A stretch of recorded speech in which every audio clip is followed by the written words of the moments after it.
Hi, I'm Sebastian and my channel is mostly about street and documentary photography as well as videography. As some of you may know, my professional background is more on the video side of things, although I'm working much longer with photography. After film school, I started working as an assistant editor and later I worked as post-production supervisor and senior online editor on various documentary films. I did this for about 10 years until I realized that my initial goal is not to work on the biggest and most renowned feature films, and instead I want to create my own shorter projects and art projects.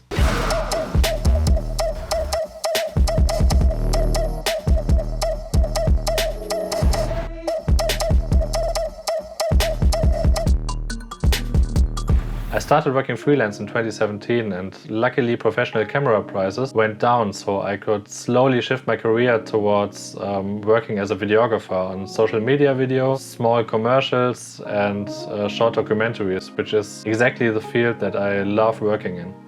However, as I haven't worked with a video camera during my time as a post-production supervisor, I needed to hone my videography skills and started making the same mistakes a lot of photographers are making when they start with video.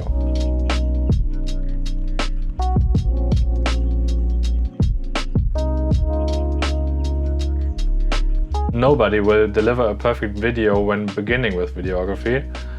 There are no shortcuts and you will need to learn from a lot of mistakes that you're doing on your own. There are millions of brilliant videos about lighting, storytelling, cameras, audio, and I really recommend watching these first before you start your own project.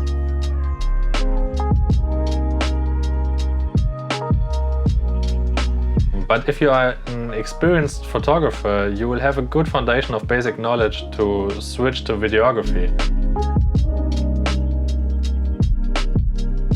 However, there are some common mistakes I see a lot of people doing when they switch over from photography to videography.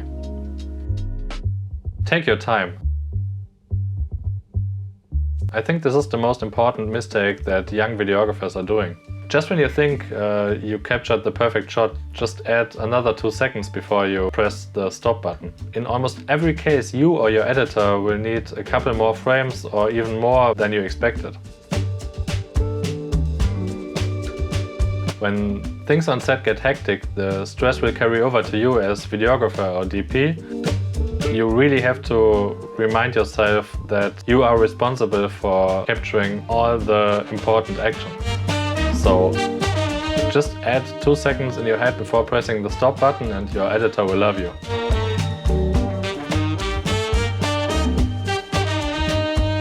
Use the 5-shot method.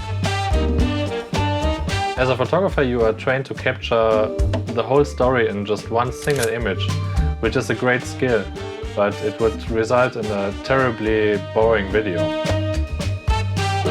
There is a rule called the 5-shot method, which will help you shoot much more interesting videos. The main idea is to divide every scene that you're trying to cover with 5 different shots. A close-up of the action to show what is done, a close-up of the face to show who is doing it, a wide shot to show where the action is happening, an over-the-shoulder shot to show how it's happening, and a 5th, more creative shot.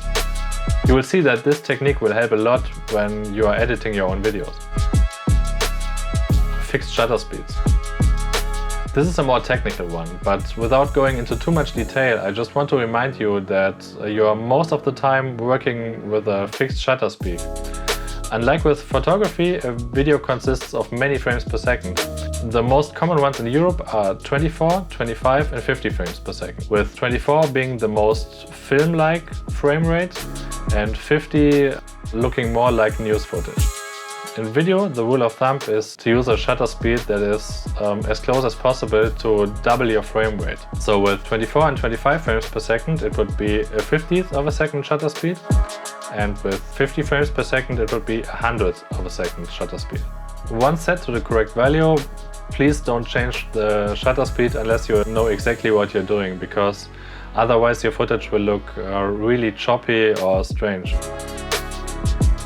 If you want to dig deeper into this topic, just look up the 180-degree shutter angle. But it's basically about creating a more realistic motion blur. Having a fixed shutter speed will lead to the problem that the only way you can control your exposure is the aperture and the ISO.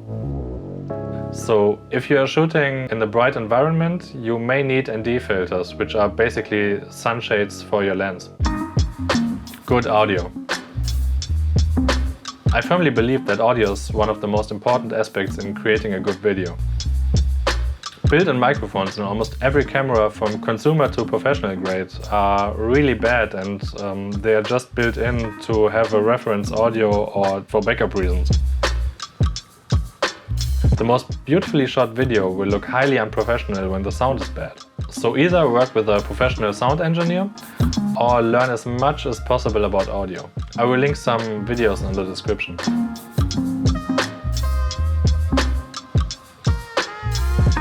That's it. I hope you enjoyed the video and don't forget to like and subscribe.